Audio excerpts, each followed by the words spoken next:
Number 1. The koala. You are born the size of a jelly bean.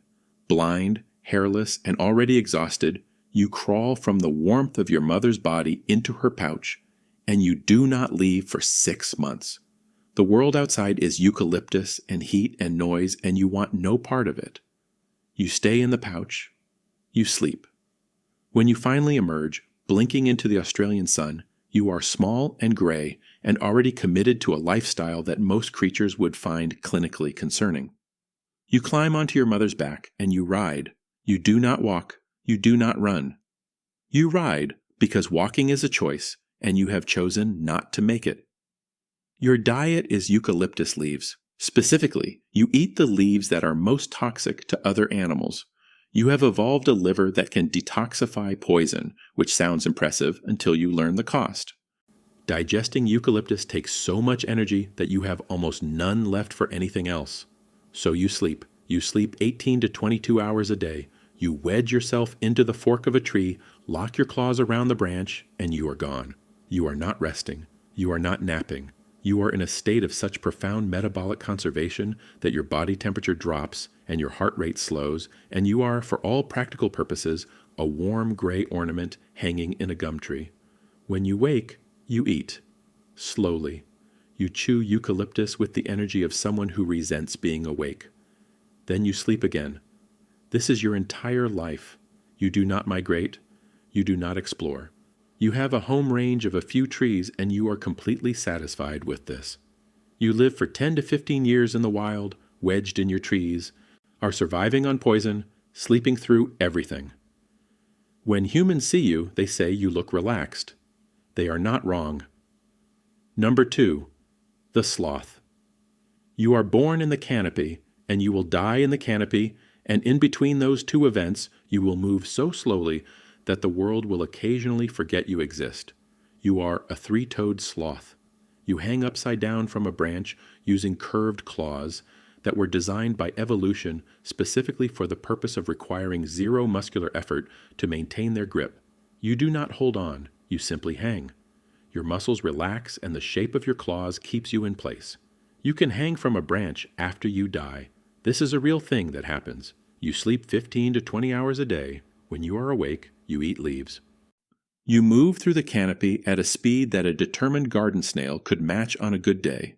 You travel roughly 40 meters per day. 40 meters. That is the length of a small building. That is your entire world of motion. Your metabolism is so slow that a single meal takes a month to fully digest. You have the lowest metabolic rate of any mammal. You are not being lazy. You are being extraordinarily efficient. Every calorie you consume is rationed with a precision that any nutritionist would find alarming. You have almost no muscle mass. You cannot shiver. You cannot regulate your body temperature the way other mammals do. On cold days, you slow down even further, becoming something closer to a plant than an animal. You descend from your tree once a week to defecate. Once a week. You climb down, do what needs to be done, and climb back up. The descent is the most dangerous moment of your life. On the ground you are nearly helpless, dragging yourself forward with your claws, belly pressed to the earth. Predators can take you here. You know this. You do it anyway, once a week, and then you go back up and you sleep, and the canopy holds you, and the leaves are there when you need them, and your life is slow and green and very, very long by the standards of animals your size. Number 3. The house cat. You were wild once. Not you personally, but your ancestors were, and they would be appalled by what you have become, and you do not care even slightly. You sleep 12 to 16 hours a day. You do this in a variety of locations that you select based on a complex internal algorithm that no human has ever successfully decoded. Today, it is the sunny patch on the couch. Tomorrow, it is the laundry basket. Next week, it will be directly on top of the one thing your human is trying to use. You are a predator. Your body is built for explosive bursts of speed and precision hunting, and you deploy these abilities for approximately 4 minutes per day, and then you are done and you need to lie down. You are crepuscular, which means you are most active at dawn and dusk, which means you will wake your human at 5 in the morning by sitting on their face, and then you will spend the entire afternoon unconscious on a radiator. You dream. Your paws twitch. Your whiskers move. You are hunting something in a place no one else can go. When you wake, you stretch with a completeness and commitment that humans spend years in yoga classes trying to achieve. And then you look at your human with the expression of someone who has just returned from somewhere important, and you walk away, and you find another patch of sun, and you sleep again. You will live for 12 to 18 years. You will spend approximately 70% of that time asleep. You will be deeply loved. You will act like this is simply your due. You are not wrong. Number 4, the ferret. You are chaos in a small tube-shaped body, and you are also, somehow, one of the greatest sleepers on Earth. You sleep 14 to 18 hours a day. This sounds peaceful. It is not peaceful. You sleep with the total physical commitment of something that has been switched off. You go limp. Your eyes may be slightly open. You do not respond to your name. You do not respond to touch. You do not respond to moderate noise. Humans who are new to ferrets frequently believe you are dead. You are not dead. You are in a state called dead sleep, which is a real term that ferret owners use, and it describes exactly what it looks like. You are unconscious in a way that seems medically significant and is, in fact, completely normal. When you are awake, you are making up for it. You are moving at full speed through every room. You are stealing things. You are hiding objects under the couch with the strategic focus of someone running an operation. You are doing the war dance, which is a full-body spasm of joy that you perform when you are excited, which is always when you are awake. Then you stop. Wherever you are, whatever you are doing, you stop and you sleep. You do not find a bed. You sleep in the sock drawer. You sleep in the bowl of clean laundry. Oh, you sleep in a tunnel made from a cardboard box that you destroyed 20 minutes ago. You are a creature of extremes, full throttle or completely off. There is no middle setting. You live for 5 to 8 years and you spend most of it either sprinting or unconscious, and both states are performed with equal and total conviction. Number 5, the little brown bat. You sleep 20 hours a day and you do it upside down in the dark, and you have been doing this for 50 million years and you have no notes. You roost in colonies, pressed against other bats, your body heat shared between you, your wings folded around yourself like a cloak. You are not sleeping out of laziness. You are sleeping because flight is extraordinarily expensive, metabolically speaking, and you burn through energy at a rate that requires serious conservation between sessions. You are a tiny mammal maintaining a body temperature of over 100 degrees Fahrenheit during flight, and the only way to balance that budget is to spend most of your time in torpor. During winter, you go further. You hibernate. Your heart rate drops from 400 beats per minute during flight to as low as 8 beats per minute during deep hibernation. Your body temperature falls to match the cave around you. You breathe once every 2 hours. You are alive in the most minimal sense possible, burning the last of your fat reserves across months of cold, dark silence. In spring, you wake. You are hungry. You fly out into the dusk, and you eat 1,000 mosquitoes in a single hour, and you are magnificent and fast and built for this. And then you go back to the roost and you sleep, and the colony rustles around you, and the cave holds you, and you have been doing this since before humans existed, and you will keep doing it long after most of what humans built has fallen down. Number 6, the opossum. You sleep 18 to 20 hours a day, and you also, when sufficiently threatened, perform the most committed involuntary nap in the animal kingdom. Playing dead is not a choice you make. It is a neurological event. When predators push you past a certain threshold of fear, your body takes over. You go limp. Your heart rate drops. You stop responding. You produce a smell from your glands that mimics the scent of a rotting corpse. You foam slightly at the mouth.